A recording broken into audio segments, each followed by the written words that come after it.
जगदम्बा जब सरेंडर होती है तब ही दूसरी आत्माएं भी सरेंडर होती हैं। सरेंडर होते हुए बगैर देवता नहीं बन सकते। शरण में आना ही है तो वो साफ देवताओं की अम्बा है।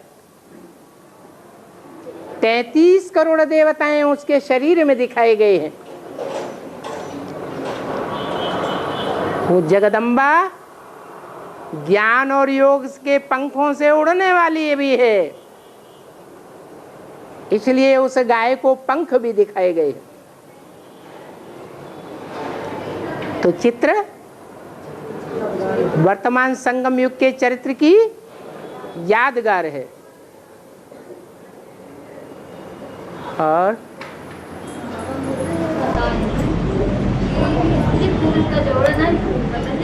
पुरुष का शरीर छूट जाता है और स्त्री कुछ दिन तक जीती है तो उसका जोड़ा कैसे मिलता है?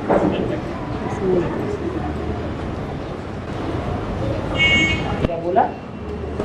उसका स्त्री छूट जाता है, पति का शरीर छूट जाता है और पत्नी यहीं पे रहती है। पत्नी यहीं रहती है। हाँ, तो फिर उनका जोड़ा नहीं बनता। उसका जोड़ा कैसे बनेगा? ये गलत फहमी है कि यहाँ के पति पत्नी स्वर्ग में जाकर के पति पत्नी बनेंगे। यहाँ के पति पत्नी वहाँ स्वर्ग में पति पत्नी एक भी नहीं बनेगा।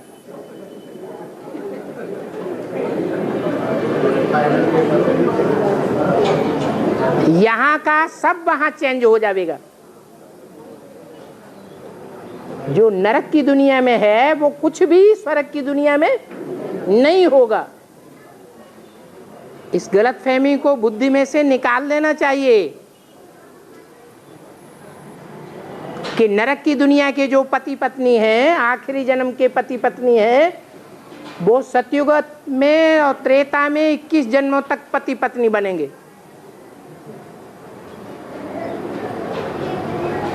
क्या कोई ऐसे पति पत्नी हैं ज्ञान में जो पुरुषार्थ में समान हो?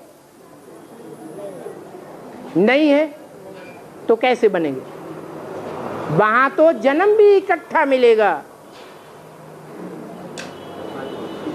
बच्चा और बच्ची का जन्म इकट्ठा होगा, 1 सेकंड का अंतर होगा। दोनों के पुरुषार्थ समान होगा है। हाँ, जिनका पुरुषार्थ समान होगा उनकी जोड़ी बनेगी।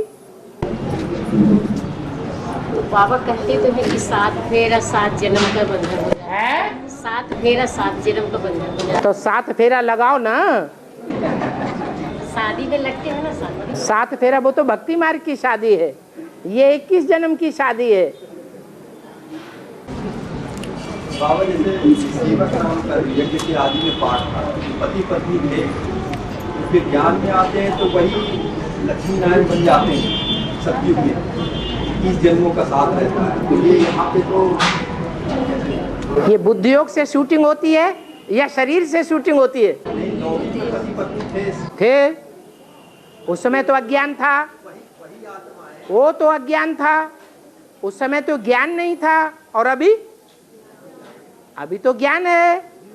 तो ज्ञान से जो शूटिंग हो रही है बुद्धि योग की, बुद्धि योग से शूटिंग होती है या शरीर से होती है? बुद्धि योग से शूटिंग होती है। तो बुद्धि योग से जो शूटिंग हो रही है वो 21 जन्मों की शूटिंग हो रही है।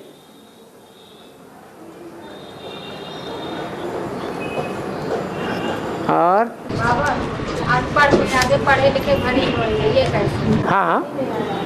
हाँ, यहाँ पढ़ाई हो रही कि नहीं? तो जो पढ़ाई पढ़ रहे हैं, एडवांस में ज्ञान में ज़्यादा तीखे हैं, वो राजा बनेंगे। और जो पढ़ाई नहीं पढ़ रहे हैं वो भरी ढोएंगे, माने दास दासी बनेंगे। भरी ढोना माने क्या? प्रजा भरी ढोती है और राजा राज्य करता है।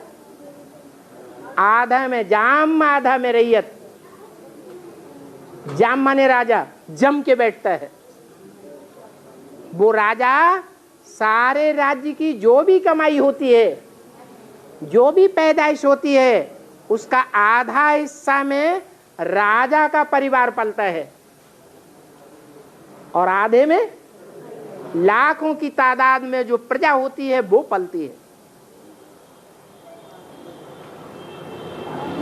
तो पढ़ाई पढ़ना चाहिए कि नहीं पढ़ना चाहिए? पढ़ाई पढ़ेंगे तो सुख में रहेंगे।